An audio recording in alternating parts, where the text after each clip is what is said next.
The first shots of the war came at Titan Station. Captain Danny Rodriguez had 43 mining ships and a crazy plan. The Council sent 50 warships to destroy the human outpost and expected quick victory. They were wrong. Danny watched the alien fleet approach through his ship's viewport. The enemy vessels were sleek and powerful, built for conquest. His fleet was rough and ugly, built for hard work. That was about to become an advantage. All ships, this is Rodriguez. Remember the plan. We're not trying to win. We're trying to hurt them bad enough that they remember us. The alien commander, Sub-Arbitrator Vexthul, opened communications. Human vessels, surrender immediately and your deaths will be quick. Danny laughed into his microphone. Alien vessels kiss our human rear ends. He cut the channel and gave the order. All ships, attack pattern Alpha. Make them pay. The mining ships charged straight at the alien fleet. The Council warships fired their energy weapons, expecting the primitive human vessels to be destroyed instantly. Instead, the mining ships absorbed the hits on their heavy industrial armor. These ships were built to survive asteroid impacts and solar radiation. Alien energy weapons hurt them but didn't stop them. Danny's ship, the Iron Horse, slammed into a Council cruiser at full velocity. The alien vessel's shields collapsed under the impact. Both ships were destroyed, but the cruiser took 50 alien crew members with it. The Iron Horse only had 5 humans aboard. Across the battlefield, mining ships rammed into alien vessels or detonated their cargo holds full of industrial explosives right next to enemy hulls. The human ships died, but they took aliens with them. Lieutenant Sarah Mitchell monitored the battle from Earth Command. The tactical display showed a nightmare. Every human ship at Titan was gone. But 12 alien vessels were also destroyed, and 8 more were damaged. 12-to-1 kill ratio, she reported to Admiral Cross. The mining fleet is gone, but they proved something important. What's that, Lieutenant? The aliens can be hurt. Their ships aren't invincible, and they don't fight like we do. Admiral Cross nodded grimly. Send word to all commanders. The Titan Gambit is now standard tactics. When facing superior numbers, make them pay for every victory. News of the battle of Titan spread across human space like wildfire. A small fleet of mining ships had destroyed 12 Council warships. It wasn't a victory, but it wasn't a defeat either. It was proof that humans could fight back. On the conquered world of Kepler 442b, a Zephyrian slave named Tal-Esh listened to the forbidden transmission with growing amazement. For 50 years, he had worked in the Council's mining operations, believing that resistance was impossible. Now he learned that somewhere in the galaxy, beings like himself were saying no. "Did you hear?" whispered his work partner Falcon. "The new species destroyed 12 Council ships. 12! "They'll all die," Tal-Esh replied, but there was something new in his voice. Hope. Maybe. But they chose how to die. When did we last have that choice? Similar conversations were happening on dozens of worlds. The Council had conquered through fear and the belief that resistance was futile. Now that belief was cracking. Prime Arbitrator Zeth Carr received reports from across his territory. Slave productivity was down. Work slowdowns were increasing. On 3 worlds, there had been actual sabotage. The human disease was spreading. "Send more enforcement fleets to the trouble zones," he ordered. "And prepare the planet cracker vessels. We will make an example of the human homeworld that no one will ever forget." But the humans weren't waiting to be destroyed. Lieutenant Colonel Sarah Mitchell had been busy analyzing every scrap of data they could gather about Council technology. What she found changed everything. "Admiral Cross, I need to show you something," she said, entering the command center with a datapad in her hands. "What is it, Colonel?" "I've been studying the alien communications. They use something called neural interface technology to control their conquered species. But there's a problem with it." "Go on?" "The system works by broadcasting control signals on specific frequencies. It keeps the slaves docile and obedient. But here's the interesting part. The controllers have to use the same frequencies to coordinate their fleets. Admiral Cross looked up sharply. You're saying their command system makes them vulnerable? More than that. I think we can turn it against them. If we can hack into their neural network, we might be able to disrupt their control over their slave species and cause a galaxy-wide rebellion? Exactly. Meanwhile, Major Ryan Clark was leading a different kind of mission. Intelligence reports indicated that the Council operated prison worlds where they kept the most dangerous rebels from conquered species. One such facility was located only 3 light-years from human space. Ryan's ship, the Ghost Rider, was a stealth vessel designed for covert operations. It could slip past most sensors undetected. His mission was to gather intelligence about Council prison systems. What he found was much more valuable. The prison world held over 10,000 beings from 30 different species. These weren't ordinary criminals. They were the fighters, the rebels, the ones who had refused to give up even after their worlds fell. "Sir, you need to see this," said Sergeant Lisa Park, his intelligence officer. "The prison has almost no defenses. They're relying on the fact that no one has ever mounted a rescue operation against Council facilities." Ryan smiled. "Sergeant, I think it's time we gave these aliens another first." The raid on Prison World Designation 347 became known as the Great Liberation. Ryan's small force landed at night when most of the guards were off duty. They expected to find broken, defeated prisoners. Instead, they found beings who had been waiting decades for a chance to fight back. Talesh was among the prisoners, arrested for organizing work slowdowns on Kepler 442b. When human soldiers broke open his cell door, he couldn't believe what he was seeing. "You're the humans," he said in amazement. "The ones who said no." "That's right," Ryan replied. "And we're here to give you a chance to say no too." The prison break was a complete success. Over 10,000 former prisoners escaped, along with crucial intelligence about Council operations, troop movements, and the locations of resistance cells throughout the galaxy. But the most important thing they gained was allies. Beings from dozens of species who knew the Council's weaknesses and were eager to share that knowledge with humanity.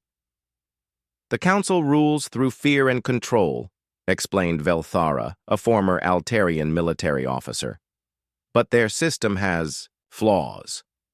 Each member species maintains some autonomy. Some of them are already questioning the war against humanity." Dr. Amanda Foster studied the rescued prisoners with growing excitement. "Admiral, this changes everything. We're not just fighting the Council. We're fighting for every oppressed species in the galaxy, and some of them are ready to join us." The news of the prison break spread even faster than the Battle of Titan. Across Council space, slaves and prisoners began to hope. If humans could break into a maximum security facility and rescue 10,000 beings, what else might they accomplish? The Altarian hegemony was the first Council member to break ranks. Ambassador Kethvar sent a secret message to Earth offering to share intelligence about Council fleet movements. Other species began making similar overtures. Prime Arbitrator Zethkar realized his perfect order was falling apart. The humans had done more than declare war. They had started a revolution. "Deploy the planet Cracker Fleet immediately," he ordered. "We will destroy the human homeworld and every human colony. Once their species is extinct, order will be restored." But order was the last thing the galaxy would see. On 100 worlds, beings who had been slaves for generations began to remember what freedom felt like. The human example was spreading like a virus, infecting every species that had ever dreamed of being free. Captain Jake Morrison, now commanding a mixed fleet of human and alien vessels, received word that the planet Cracker Fleet was moving toward Earth. The enemy force was massive, over 500 ships, each one capable of destroying an entire world. "Admiral Cross, we have a problem," he reported. "The Council is sending everything they have. If they reach Earth, it's over." "Then we don't let them reach Earth," Admiral Cross replied. All fleets, all stations, all available ships. This is what we trained for. This is humanity's stand. The EB final battle was coming. Humans and their new alien allies against the full might of the Galactic Sovereignty Council. The odds were still terrible. The cause was still right, and for the first time in 3,000 years, the Council was afraid. They had expected easy conquest. Instead, they faced a war that threatened their entire empire. The humans had done the impossible. They had shown the galaxy that the Council could be beaten. Now, all they had to do was prove it. As the fleets moved toward their final confrontation, one message echoed across every free ship in the galaxy. The same words President Hayes had spoken at the beginning of the war. Come and take it. President Linda Hayes stood in the Oval Office at exactly midnight. In 12 hours, the alien ultimatum would expire. She had made her decision. Now she had to tell the world. The cameras were ready. Every major news network on Earth would carry her speech live. More importantly, the signal would reach every human colony scattered across nearby star systems. Mars, Europa, the mining stations around Jupiter, the research bases near Alpha Centauri. For the first time in history, all of humanity would hear the same words at the same time. Admiral Victoria Cross stood beside her desk. The fleet is in position, Madam President. Admiral Morrison has the outer defense perimeter. Colonel Martinez is coordinating the planetary shields. What are our chances? President Hayes asked quietly. Honestly, very bad. But we've been preparing for this moment since we first reached for the stars. Every human knows that freedom isn't free. The president nodded. She looked at her speech one more time, then set it aside. The words she needed wouldn't come from a page. We're live in 10 seconds, the director called out. President Hayes looked directly into the camera. When the red light came on, she began to speak. My fellow humans, wherever you may be among the stars. 3 days ago, we made first contact with an alien civilization called the Galactic Sovereignty Council. They gave us a simple choice. Surrender everything we are and become their slaves, or be destroyed. She paused, letting the words sink in. They believe we will choose slavery because that's what every other species has chosen. They think we're just another primitive race that will bow down to superior force. They are wrong. On Mars, construction worker Pete Johnson stopped his excavator to listen. On Europa Station, scientist Dr. Karen White gathered her research team around the communications console. On the mining ships near the asteroid belt, Captain Danny Rodriguez called all hands to the bridge. The Council has ruled this part of the galaxy for 3,000 years, President Hayes continued. They have conquered 1,000 worlds. They believe their victory is certain because no one has ever said no to them before. Today, humanity says no. Colonel Steve Martinez watched from his command bunker deep beneath Cheyenne Mountain. His screens showed military bases around the world coming online, missile silos opening, fighter squadrons taking off, ships leaving Earth orbit to join the defense fleet. They mistake our kindness for weakness, our diplomacy for cowardice. They will learn what humanity does when cornered. They will learn that some things are worth dying for. Freedom is one of them. In the command center at Luna Base, Commander Lisa Thompson coordinated with resistance cells across the solar system. Every civilian transport had been converted to carry weapons. Every space station had become a fortress. Every asteroid mining rig had been turned into a weapon platform. We are not like the other species they have conquered, the president said, her voice growing stronger. We have spent our entire history fighting for freedom, fighting tyranny, fighting those who would make us kneel. We will not kneel today. The alien fleet hung in space beyond Pluto, dark and silent. Prime Arbitrator Zethkar monitored the human communications with growing confusion. Every previous species had used their final hours to negotiate terms of surrender. These humans were doing something else entirely. To our enemies watching this broadcast, President Hayes continued, you asked what makes humans special. I'll tell you. We refuse to surrender. We refuse to give up. We refuse to let our children become slaves. Come and take our freedom if you can, but know that we will make you pay for every inch. On the research stations orbiting Saturn, families gathered around communication screens. Parents held their children close. They all knew what was coming, but they also knew they would face it together. This is not just about Earth. This is about every world that dreams of freedom, every species that has been crushed under the Council's rule. Today we show them that resistance is possible, that tyranny can be challenged, that the strong don't always win. Captain Jake Morrison stood on the bridge of his new command ship, the USS Liberty. Around him, the combined human fleet took defensive positions. 50 combat vessels against 2,000 alien ships. The odds were impossible. The cause was right. We fight not because we think we can win, but because some battles must be fought regardless of the outcome. Our ancestors fought against kings and emperors, against fascists and dictators. Today we fight against alien masters who would make us all slaves. The president's words reached the furthest human outpost at the edge of known space, a small research station with only 12 people aboard. They listened in silence, then began preparing their own defenses. If the fleet fell, if Earth fell, they would keep fighting.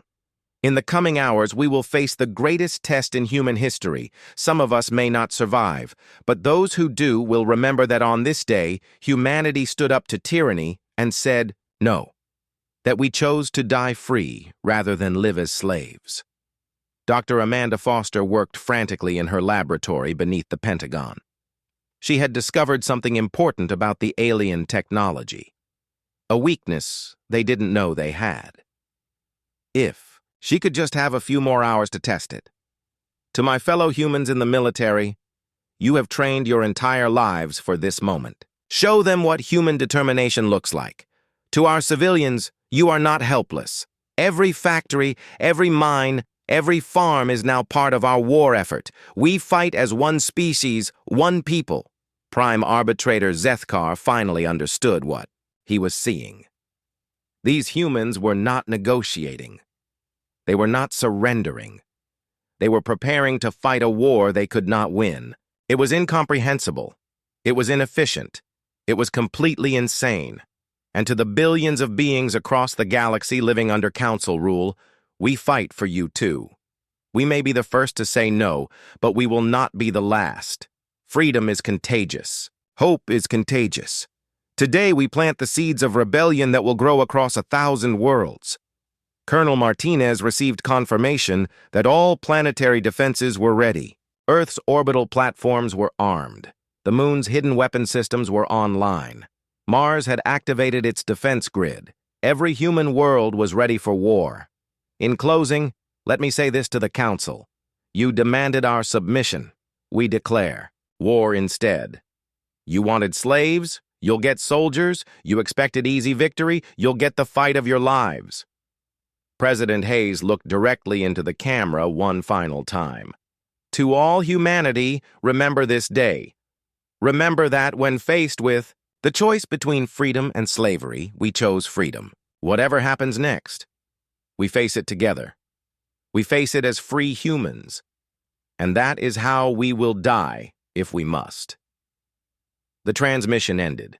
Across human space, the response was immediate. On Earth, people poured into the streets, not in panic, but in determination. Factories retooled to produce weapons. Civilians lined up to volunteer. Children too young to fight helped load supply ships. On Mars, the colonial government declared a state of total war.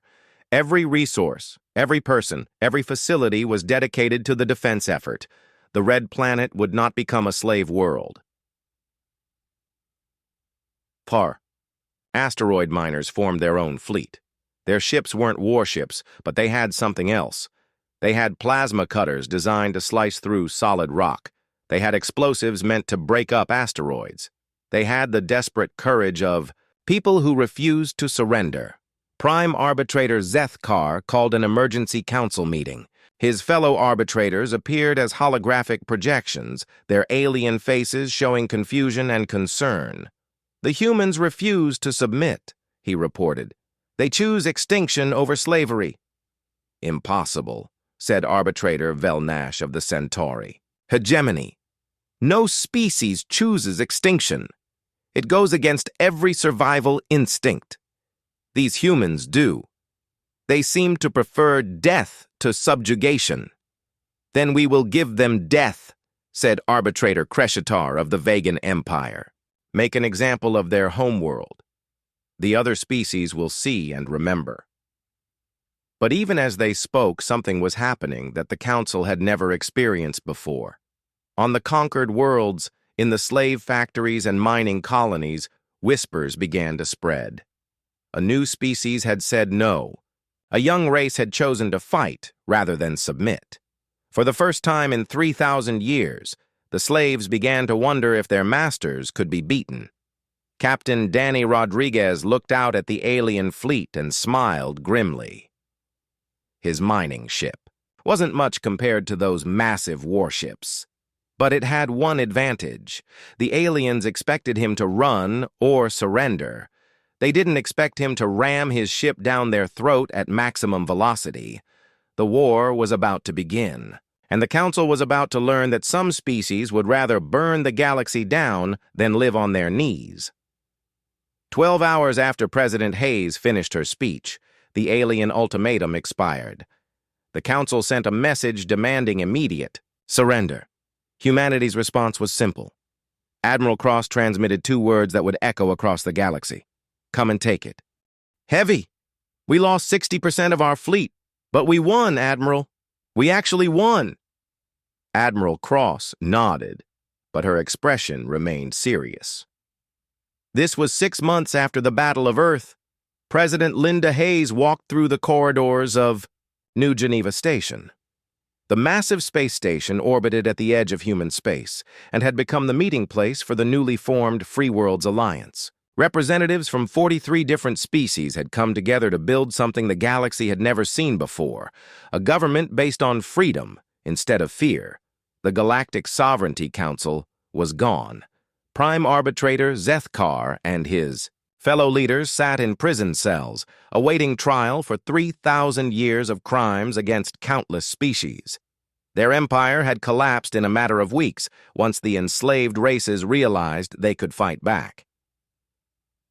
President Hayes entered the main assembly hall and looked out at the amazing sight. Beings from dozens of worlds sat together, planning their future. The blue-skinned Altarians worked with the crystalline vegans. The aquatic cetaceans from Proxima 7 shared ideas with the insect-like Formians. And sitting among them all were humans, no longer the newest species in the galaxy, but not quite the oldest either. Admiral Victoria Cross approached her with a data pad. "Madam President, the final casualty reports from the war." Linda took the pad and read the numbers. They were sobering. Humanity had lost nearly 2 million people in the 6-month conflict. Entire colonies had been destroyed. Ships and crews sacrificed in desperate battles. The price of freedom had been high. "Was it worth it?" she asked quietly. "Look around," Admiral Cross replied. "Every being in this room was a slave 6 months ago. Now they're free. I'd say that's worth any price." At the front of the assembly, Tal-Esh of the Zephyrian Republic called for attention. The former slave had become one of the most important leaders in the Alliance. His species had suffered under council rule for over 2 centuries, but they had not forgotten how to govern themselves. "Fellow beings of the Free Worlds Alliance," he began, "today we face a momentous decision. The old council territories are free, but they are also in chaos. Pirates raid undefended worlds. Criminal organizations fill the power vacuum. Some former council species are trying to build their own empires." Dr. Amanda Foster, now serving as Earth's ambassador to the Alliance, stood to address the assembly. "The Galactic Medical Corps has established hospitals on 60 worlds. We're treating not just physical injuries from the war, but the mental damage caused by centuries of neural conditioning. It will take generations to fully heal the trauma. Captain Jake Morrison, promoted to admiral after his actions during the war, reported on military matters. The Alliance Defense Force now includes ships and crews from every member species. We're not just defending our own worlds anymore. We're protecting every species that wants to be free. The discussion continued for hours. There were debates about trade agreements, territorial disputes, and resource allocation. But there were no threats, no demands for submission, no species trying to conquer another. For the first time in 3,000 years, galactic politics were based on cooperation instead of domination. During a break in the proceedings, President Hayes met with some of the other leaders. Ambassador Velthara of the Altarian Republic had become a close friend and advisor. "Your species did something remarkable," Velthara said. "You could have simply negotiated your own freedom with the Council. Instead, you chose to free everyone." "That's just how humans are," Linda replied. "We don't like bullies and we don't like seeing people get picked on. The younger species look up to you as liberators, but some of the older races worry that you might become the new council." President Hayes shook her head firmly. "That will never happen. We didn't fight a war to become conquerors. We fought to make sure no one could be conquered again." In another part of the station, Colonel Steve Martinez was training mixed units of human and alien soldiers. The differences were striking.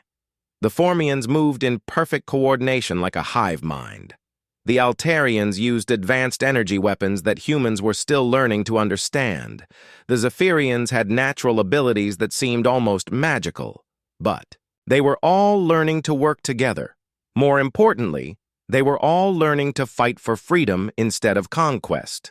"The key is adaptation," Martinez explained to a group of human officers. "Every species has different strengths. Our job is to learn from each other and become stronger together." Dr. Kevin Walsh had established a new research facility on the station. Scientists from dozens of worlds were working together, sharing knowledge that had been hoarded by the Council for millennia. The technological advances were amazing. "We've learned more about quantum physics in the last 6 months than humanity discovered in the previous century," he reported to President Hayes. "But the most important discoveries are coming from the liberated species. They're sharing technologies they developed in secret during their captivity." The trials of former council leaders were taking place on a dozen different worlds. Each species wanted justice for the crimes committed against them. Zethkar himself faced charges on Earth, where President Hayes had insisted on a fair trial, despite the aliens' crimes. "Justice, not revenge," she had said. "We're better than they were." The trial was broadcast across the galaxy.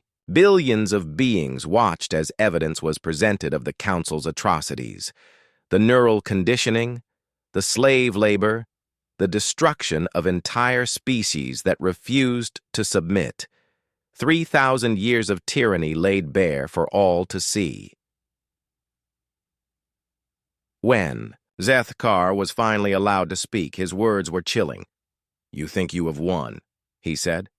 "But you have only delayed the inevitable. Chaos will consume the galaxy. Without order, without control, billions will die in wars between species. You have destroyed civilization itself." President Hayes stood to respond. "You call slavery civilization. You call oppression order. We call it evil.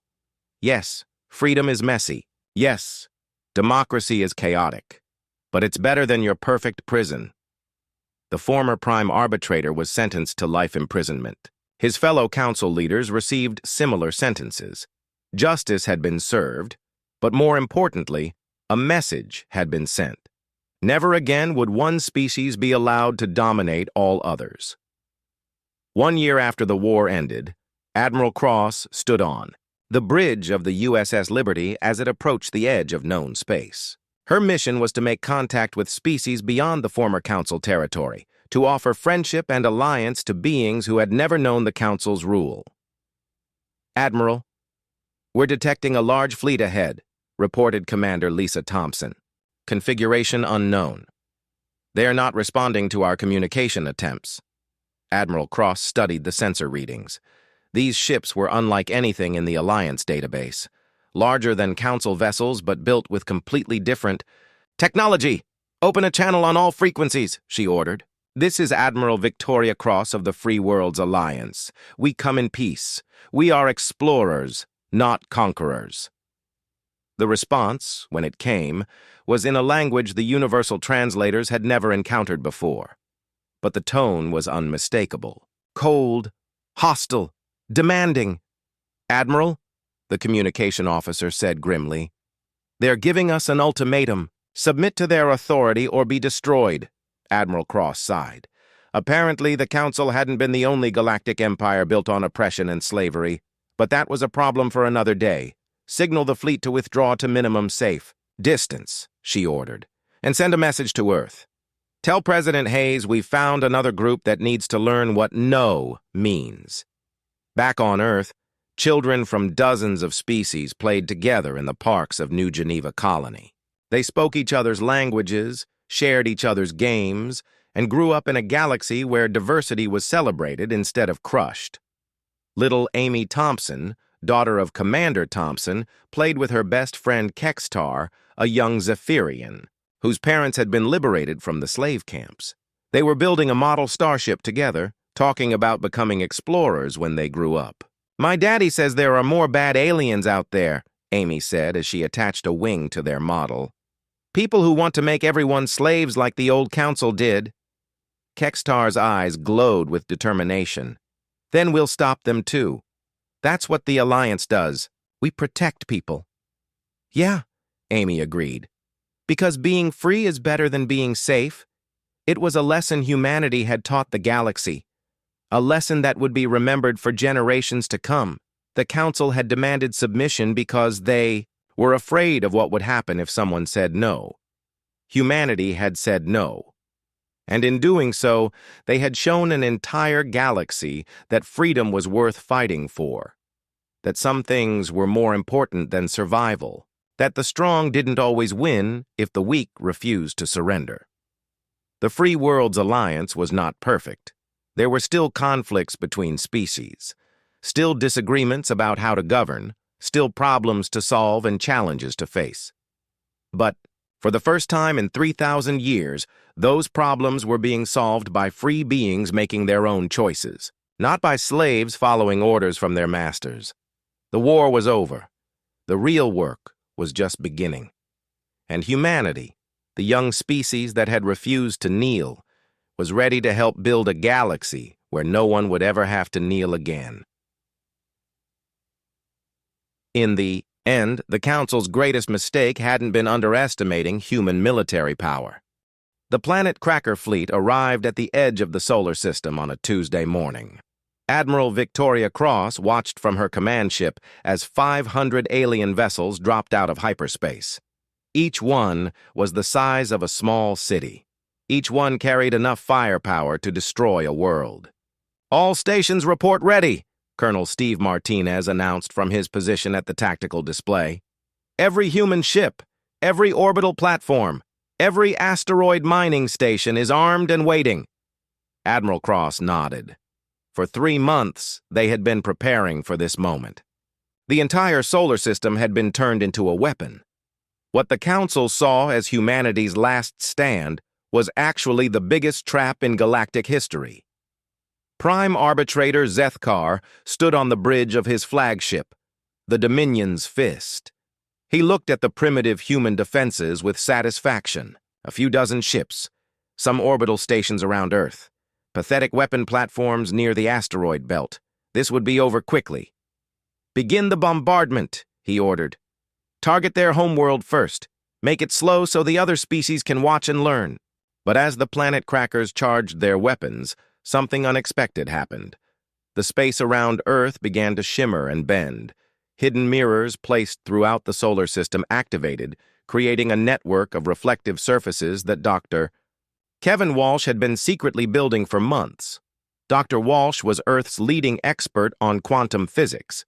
While the military prepared their conventional defenses, he had been working on something else entirely. Weaponized quantum entanglement on a scale never before attempted. "Quantum mirrors are online," he reported from his laboratory on Luna Base. "Energy redirection field is active. Whatever they shoot at us, we can bounce right back at them." The first planet cracker fired.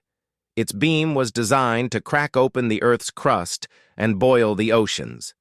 Instead, the energy struck the quantum mirror field and reflected back at the alien fleet. The beam that was meant to destroy Earth instead tore through 3 council ships. Zethkar stared in shock as his own weapons turned against him. Impossible. Primitive species don't have quantum manipulation technology. "Sir, we're detecting massive power signatures throughout the system," his sensor operator reported. "The humans have weaponized everything. Every asteroid, every space station, every piece of debris is part of their defense network." Admiral Cross smiled grimly as she watched the alien confusion. "Colonel Martinez, execute Operation Solar Storm. Show them what happens when you threaten our home." Throughout the solar system, human weapons came online. The asteroid belt erupted in violence as mining charges were detonated simultaneously, sending millions of high-velocity fragments toward the alien fleet. Jupiter's moons launched salvos of nuclear missiles. Saturn's rings turned into a massive weapon as magnetic accelerators hurled ice chunks at near-light-speed velocity. But the real surprise was waiting near the sun itself. Captain Emma Rodriguez commanded a small fleet of converted civilian ships that had been hiding in the solar corona. Her vessels were heavily shielded against radiation and equipped with the most dangerous weapons humanity had ever built. "This is Rodriguez to all ships," she broadcast. "We've got one chance to break their formation. Follow me in." Her fleet of 20 ships charged directly at the planet cracker formation. The aliens opened fire with everything they had, but the civilian ships had been modified with the best armor Earth could provide. They absorbed devastating hits and kept coming. Emma's flagship, the Rising Phoenix, was falling apart around her.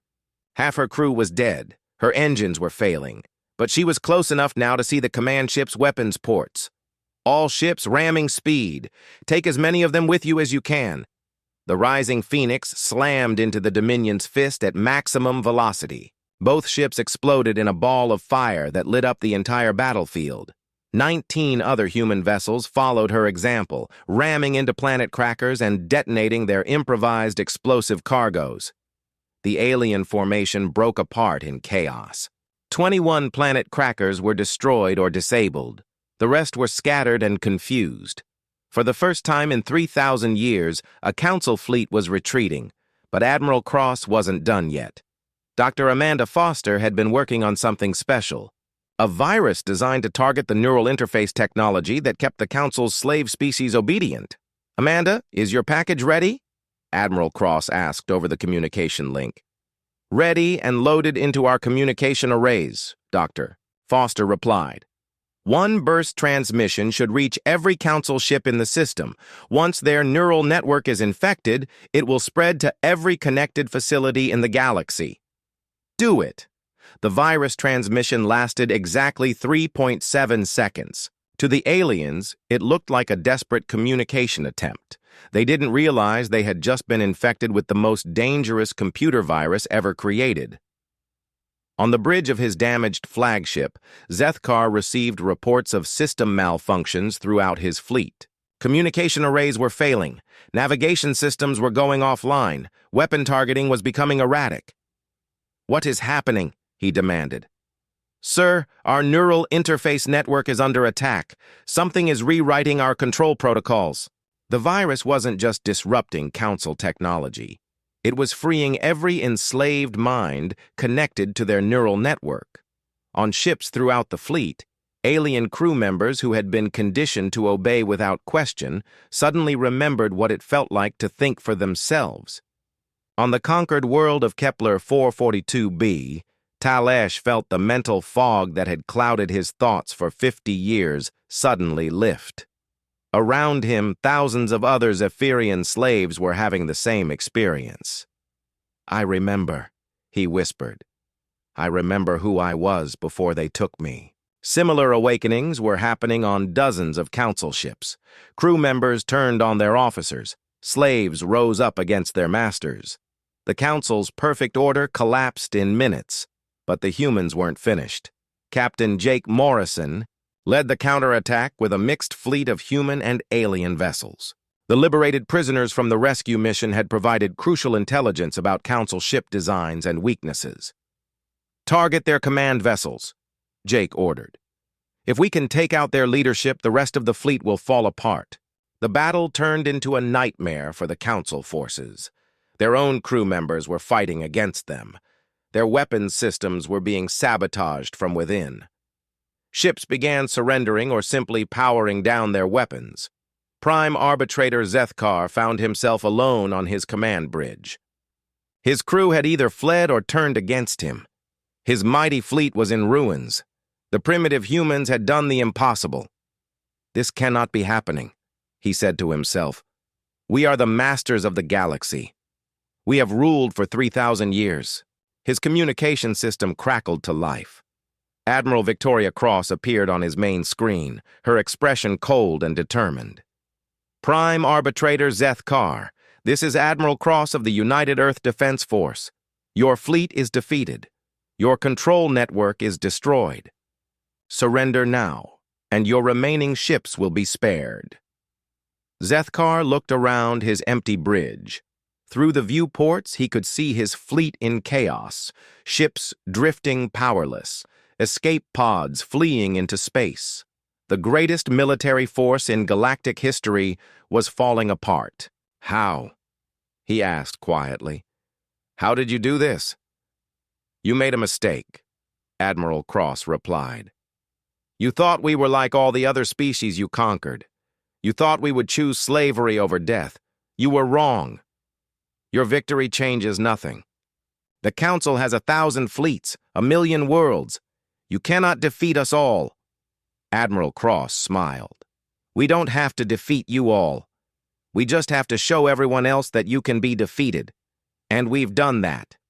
As if to prove her point, reports began flooding in from across the galaxy. On Altair Prime, the local government had declared independence from the Council. On Vega 7, slaves were rising up in the mining colonies. On Proxima Station, the garrison had mutinied and joined the rebellion. The virus had spread through every Council communication network. Every enslaved species was waking up. Every oppressed world was remembering what freedom felt like. Dr. Foster monitored the spreading revolution from her laboratory. "Admiral, we're receiving surrender messages from Council fleets throughout this sector. Their entire command structure is collapsing. And the liberated species? They're organizing. The Altarians have offered to join our alliance. The Zephyrians are forming their own defense force. Even some Council member species are switching sides." Admiral Cross turned back to Zethkar on her screen. The alien leader looked old and tired, his perfect confidence finally broken. "Your empire is finished," she told him. 3,000 years of oppression ends today." "What will you do with us?" he asked. "That's not up to me. That's up to every species you enslaved, every world you conquered, every being you made suffer. Justice will be decided by your victims, not your conquerors." The transmission ended. Around Earth, the wreckage of the planet Cracker fleet drifted in space. Some ships had surrendered, others had been destroyed. A few were trying to flee, but human and alien ships were hunting them down.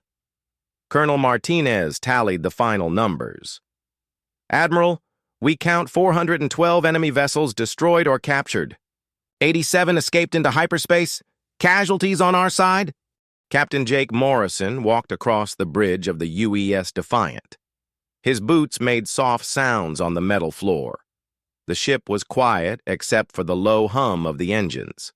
They had been traveling through empty space for 3 weeks now. Their job was simple: map new star systems. Look for planets that humans might want to live on someday.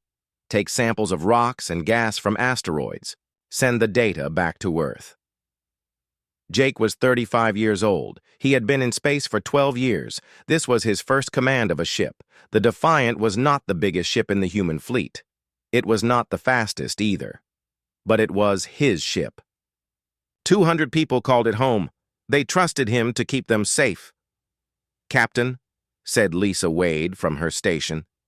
She was the chief engineer. Her hands moved over the control panels like she was playing music. "The quantum drive is running smooth. All systems are good," Jake nodded. Lisa was the best engineer he had ever worked with. She could fix anything. She could make the ship run better than the day it was built. The crew loved her because she never let them down. Kyle Barnes sat at the navigation station. He was young, only 23 years old, but he knew space better than men twice his age. His fingers danced over the star charts. "Sir, we are coming up on the next system. Should be there in 2 hours." "Good work, Kyle," Jake said. He looked at the main screen. Stars filled the darkness ahead of them. Each one might have planets. Each planet might have life. Humans had, only been traveling to other stars for 50 years.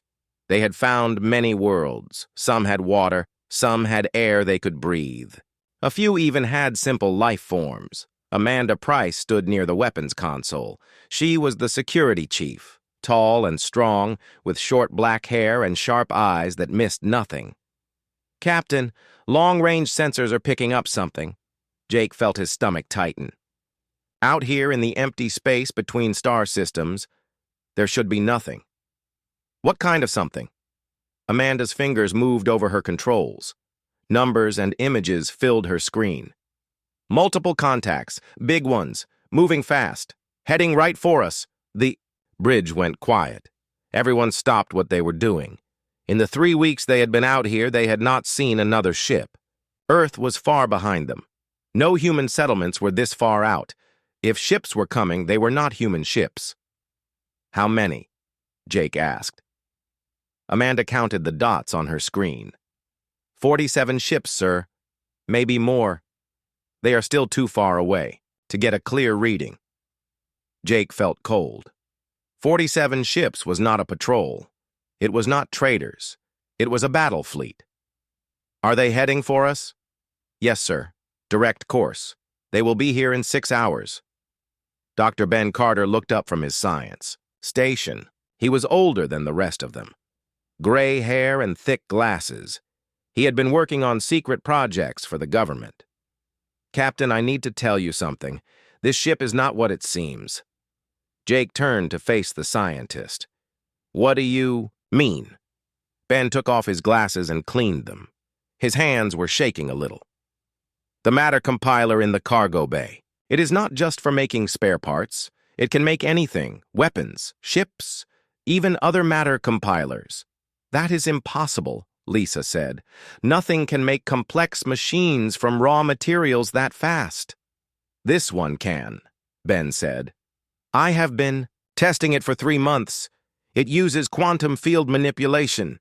It can take apart asteroids and turn them into whatever we need, but I never got permission to tell anyone. It was classified." Jake stared at the old scientist. "You are telling me we have a machine that can make anything?" "Yes, sir.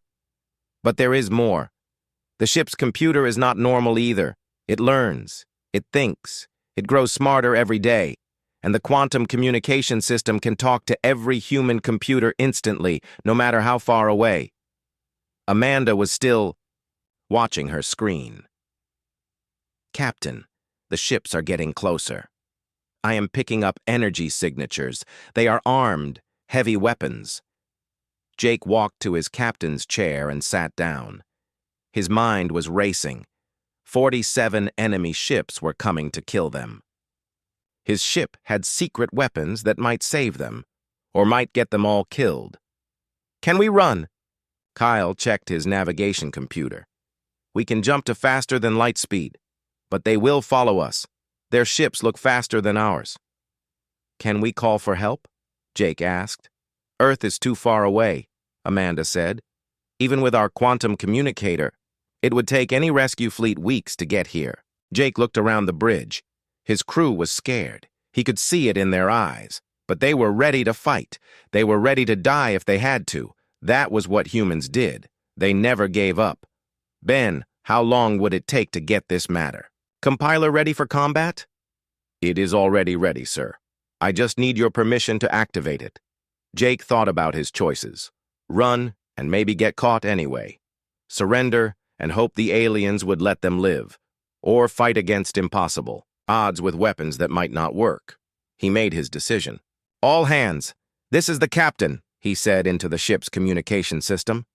We have enemy ships coming, a lot of them. We are going to fight. I know that sounds crazy, but we are humans. We do not run. We do not surrender.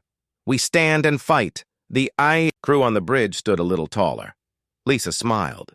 Kyle cracked his knuckles. Amanda checked her weapons one more time. Ben, activate your machine. Lisa, give me everything the engines have got. Kyle, plot a course that keeps us in the asteroid field. Amanda, prepare all weapons for combat. Yes, sir, they all said together.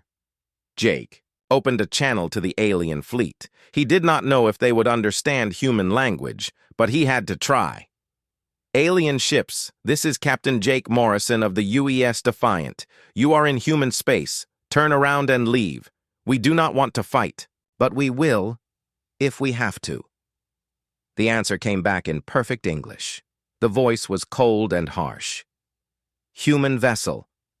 I am Admiral Vexcar of the Zephyrian 3rd Battle Fleet. You will surrender immediately. Your people have entered our territory. This insult will be answered with your destruction.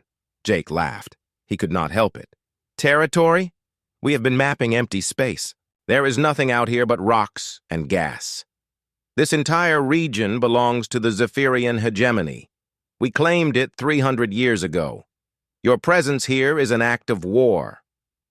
Then I guess we are at war, Jake said. He cut the communication channel. The alien fleet was getting closer.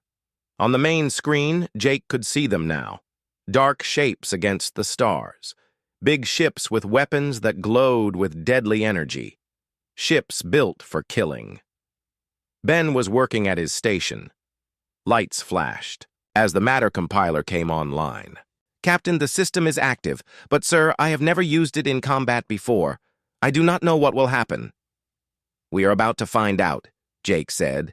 He looked at his crew one more time. Everyone ready? They nodded. They were scared, but they were ready. The first alien ship fired. A beam of purple energy cut through space toward the Defiant. Amanda hit the defense controls. Energy shields flared to life around the human ship. The alien weapon hit and bounced off. Shields holding, she reported. But they will not last long against all those ships. More beams fired. The space around the Defiant lit up with deadly energy. The ship shook as the shields took hit after hit. Ben, now would be a good time for a miracle, Jake said. The scientist's hands flew over his controls. Activating matter compiler at full power. Targeting asteroid field, beginning production sequence. Something incredible happened. The asteroids around them began to change. Rock and metal flowed like water. New shapes formed in space.